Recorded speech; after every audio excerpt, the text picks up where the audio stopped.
everyone, it's Amy from Nail Polish Baby 90 and welcome to today's video. Oh my gosh, why does it feel like I've not filmed in a long time? Because I've not filmed in a long time. This video is late, but this is everything that I wore in the month of May. Yeah, I'll get into anything else at the end of the video. Let's get straight into the polishes and everything that I wore. A sneaky little add-in from April's favourites was this polish from Rogue. I actually wore this one in April, but somehow it skipped over and was not featured in last month's video. So we're making way and we're going to add it in at the start here. So this Rogue Lacquer's a little dark, a little gloomy, which is from Polish Pickup of January this year. The theme was Greek gods and goddesses, and this is a Hercules Hades inspired. Hades obviously is a Greek god as well.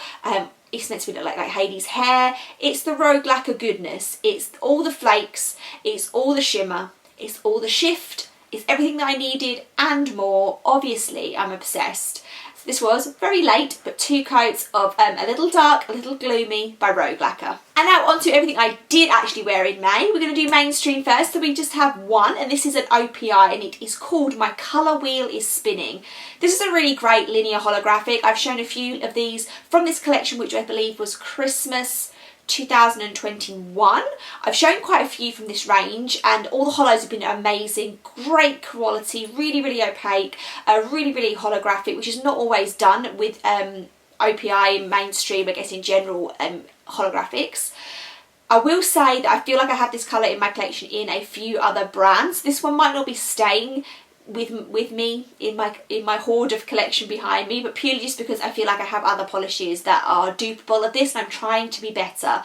But it's a great polish, like I say, nice easy to coat, lots of linear holographic. My Colour Wheel is Spinning from OPI. And let's dive into the indies. What I've also been doing recently is the English or British indies first, so we will continue with that trend. I have 3. The 3 indies I have are actually all from the Disney UK indie box that came out in February this year. I'm trying to be better to wear things sooner on the release time rather than sit and hoard them for years and then wear them when they're really like so old. But the first one is from Danglefoot Nail Polish. This was based off of Maleficent and it's called Hello Beasty. Quite a simple mix, as in we're getting a nice duochrome polish where it's going from purple to blue to green, a little tiny bit of yellow in there as well. A simple mixture, but boy was it stunning. I really was just like, okay, that's nice. Wasn't like overly drawn to it, but wore it, was obsessed. And sometimes things just match my skin tone, or sometimes things just perform better on the nail than in the bottle, and this was certainly one of them. I loved it. It was really nice and opaque. Shame I'm teasing you with a lot of these polishes because they're limited edition, but that one was 2 coats of Hello Beasty by Danglefoot Nail Polish. And of course all the indies will be linked down below. My first ever Bright and Polished, and this was also from that same box, and it is called, what is it called? Oh, At First Sight, and it's a really nice Crelly. We don't get tons of Crellys, I want to say, in the UK. I feel like on the whole brands do other things, but I can never get enough of Crellys anyway, but I love to see UK indie Crellys.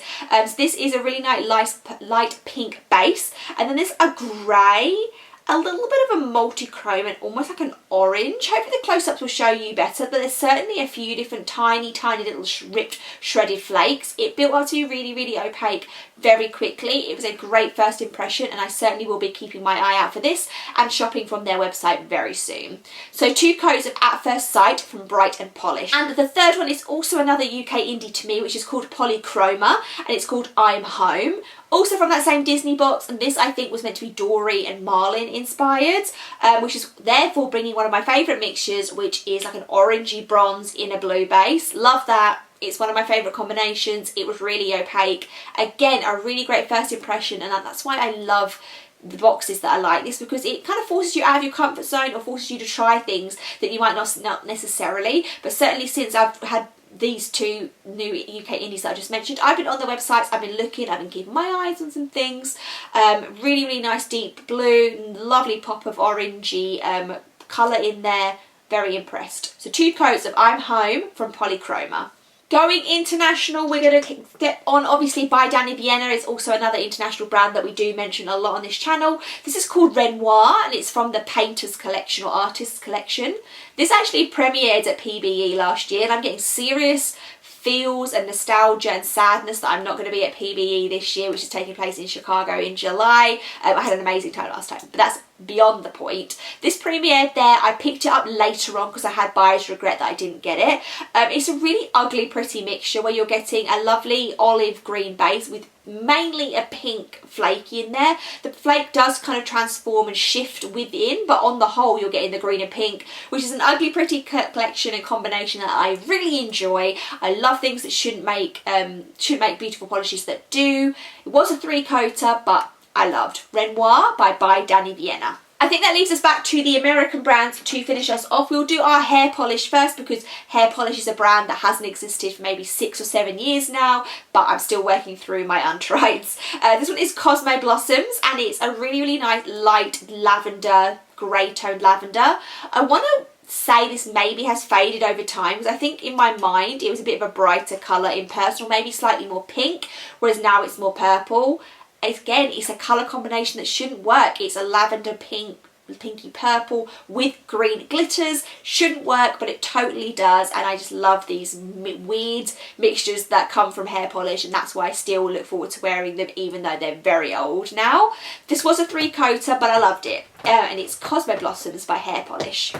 From Moonshine Manny, and this is called Kiss Me from their Project Dupe It range. This I believe is a dupe of Frenchie Likes to Kiss, which is from OPI from their Grease collection, and it's a light pink base with a shimmer. I will say that the shimmer is slightly different than the one in Frenchie Likes to Kiss because I have that one. This is a little bit more like unicorn. I think that the Frenchie Likes to Kiss one is like a light purple shimmer in the pink base, whereas this is more of a green aurora pink. It's just slightly different. It's very similar though, and if you want both, they're very comparable. I would maybe say they're not as dupeable as some of the other ones that Phoebe has done in this range. It was sheer. 3 coats are still going to show a little bit of nail line, but I think that's kind of the intention. So 3 coats of Kiss Me by Moonshine Manny. From a Girly Bits, and this is called Scenes from a Hat, which is from Polish Pickup, February 2022. A lovely classic old school Crelly, and what I mean about this is glitter in Crelly base. So it's the lovely light blue that you're seeing, and then there is blue hex glitters, there is white hex glitters, and there is metallic silver hex glitters. I just love it. Nostalgia, it's great. Yeah, the glitters may be a little bit harder to remove than flakies, but I really enjoyed the overall effect. It took 3 coats and it was a lovely mixture of all these blues and metallics. Very complementary colours and colours that work together really well. So 3 coats of Scenes from a Hat from Girly Bits. Kathleen & Co with Cherry Blossom. I picked this up at PBE, but I'm pretty sure this was originally from Polish Pickup. A really, really nice light green with a super strong pink flash. When I applied it to my nails originally, I was like, this is actually uglier than what I thought. And for like the first 10 minutes application, I wasn't sure what I thought about it, in all honesty. It was odd, but the shimmer is so strong that it just really grew on me, and it's one of these ones that I ended up wearing for quite a few days, and I will certainly keep in my collection. It may also be good for ones where you have a green and you want to apply that over the top, because the green is quite a sheer base, so you could just do 1 coat of this to get that strong pink flash on top of something else. It's probably got dual motivation, but what you're seeing is 3 coats. It's pretty much opaque, but like I say, because the shimmer is so strong, that kind of deters from the fact that you may have some nail line showing underneath. So 3 coats of Cherry Blossom by Kathleen & Co. A Pampered Polishes, and this is also from that Polish Pickup that I mentioned with the first Rogue Lacquer. So this is called Gone Baby, and it was based off of Hermes from the Disney Hercules film. So a really nice, quite again simple complementary mixture where we have the light blue base, we then have slightly darker blue shredded glitters, and we also have gold shredded glitters, all very, very small and teeny tiny in the wonderful Pampered Polishes Crelly formula that is perfection and beautiful. You can kind of put 2-3 thick coats on and get this opaque, but what I tend to do with all my Crellys, to be completely honest, is put 3 thin coats. Builds up beautifully, it meets the brief, it looks like Hermes, it's a great application, it's nice and simple and effective. Really like this one. 3 coats of Gone Baby by Pampered Polishes. Last from the new wares, and then we go on to 2 rewears at the end, and another new brand to me, which is Damn Polish. This was from the Beautifully Polished Nail Polish box. I will link that video down below because I've mentioned both boxes in this video, but the UK is now very blessed to have 2 quarterly indie nail polish boxes. This was from the Beautifully Polished, which was their premiere box in February. This is meant to look like boba tea, so it's called Life Without Boba Would Be Taro-able, which is a great pun. And again, obsessed with this one. So it is matte black glitters in a really semi-sheer light purple base with a purple shift on the top. All those components really do build up, and it is really nice and opaque in 3 coats. When I put that first coat on, I was a bit like, oh no, what's going to happen here? But there's a really nice amount of shimmer, there's a really nice amount of glitter, so all that combination together just looks really great. It's so unusual, so different, and it's one of those polishes that people were like, oh, okay, and kind of spotted it when I was at work and when I was out and about. Sometimes people know that I wear unusual nail polishes in my life, but this was one of the ones that definitely got different comments and compliments of how strange it was in a way, and how did I apply that? Did I apply the black glitter on the top? And I'm like, oh no, it's all in one bottle. Looking forward to trying some other damn polishes that I have purchased since. Life Without Boba Would Be Terrible, 3 coats, damn polish. The rewears, one of them is from the Essie Love range. I wore this one and it is called Blessed Never Stressed. Again, I will try and remember to link down below my video of the Essie Love range. I showed 16 out of 20 of the colours from this new vegan formula. This is a very, very slight off-white base, and I did wear this one and then I put a topper on the top, which I can't remember what topper I actually wore. Was I swatching? Oh, I know, I was swatching for a video.